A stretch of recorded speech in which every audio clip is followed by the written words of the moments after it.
le pardon reste pour nous une des choses les plus difficiles à faire, surtout les chrétiens. Matthieu chapitre 6, le verset 14 à 15 nous dit, si vous pardonnez aux hommes leurs offenses, votre Père Céleste vous pardonnera aussi. C'est dangereux, hein, ce qui se dit ici. Donc ça veut dire que si tu ne pardonnes pas à celui qui t'a fait du mal, Dieu ne va pas aussi te pardonner. Ce n'est pas une option. Hein. Ce n'est pas une option. C'est un commandement. Un cœur qui refuse de pardonner se ferme à la grâce de Dieu. C'est clair. Si nous voulons marcher dans la liberté, la paix et refléter Christ, nous devons apprendre à pardonner. Et c'est le but de mon intervention ce matin. Que tu puisses apprendre à pardonner. Parce que tu as des blessures dans ton cœur, tu as des choses qu'on t'a faites que tu rumines jusqu'à aujourd'hui. Tu dois te libérer et pardonner. Matthieu chapitre 18, le verset 21 à 22 nous dit, alors Pierre s'approcha de Jésus et lui dit, Seigneur, combien de fois pardonnerai-je à mon frère lorsqu'il péchera contre moi?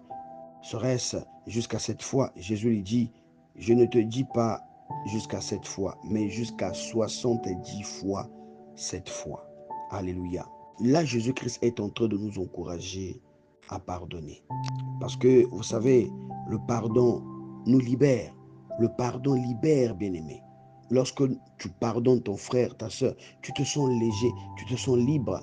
Tu ne rumines plus cela et cela ne pèse plus sur toi. Amen, amen. Tu te sens tout léger.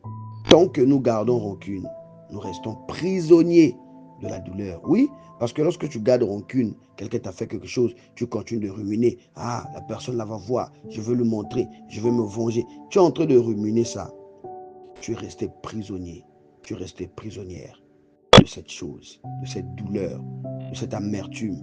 Pardonne, bien-aimé de le Seigneur. C'est important. Voilà pourquoi la Bible dit dans Éphésiens chapitre 4, le verset 31 à 32, que toute amertume, toute animosité, toute colère, toute clameur, toute calomnie soit bannie du milieu de vous. Alléluia. Et la Bible ajoute dans Éphésiens chapitre 4, le verset 32, « Soyez bons les uns envers les autres, compatissants, vous pardonnant réciproquement, comme Dieu vous a pardonné en Christ. » Pourquoi tu continues de garder ces choses dans le cœur?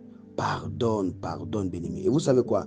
Le pardon a aussi le pouvoir de restaurer une relation qui était devenue en froid, une relation qui était devenue inerte, sans vie. Le pardon va venir restaurer cette relation-là, quelle que soit la nature de la relation. Alléluia. Alors, pourquoi ne pas pardonner si le pardon ouvre la porte à la réconciliation? Si le pardon est une démonstration vivante de l'amour et de la grâce de Dieu. Alors, Église, nous devons pardonner. Mon frère, ma soeur, tu dois pardonner. Tu dois pardonner.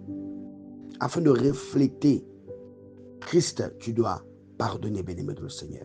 Parce que tu es un enfant de Dieu, né de nouveau, tu dois pardonner. Tu as accepté Jésus-Christ comme Seigneur et Sauveur, tu dois pardonner.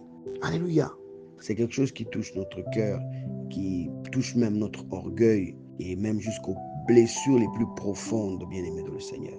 Un cœur qui refuse de pardonner se ferme à la grâce de Dieu. Si vous pardonnez aux hommes leurs offenses, votre Père Céleste vous pardonnera aussi. Mon frère et ma soeur, tu te fermes à la grâce de Dieu.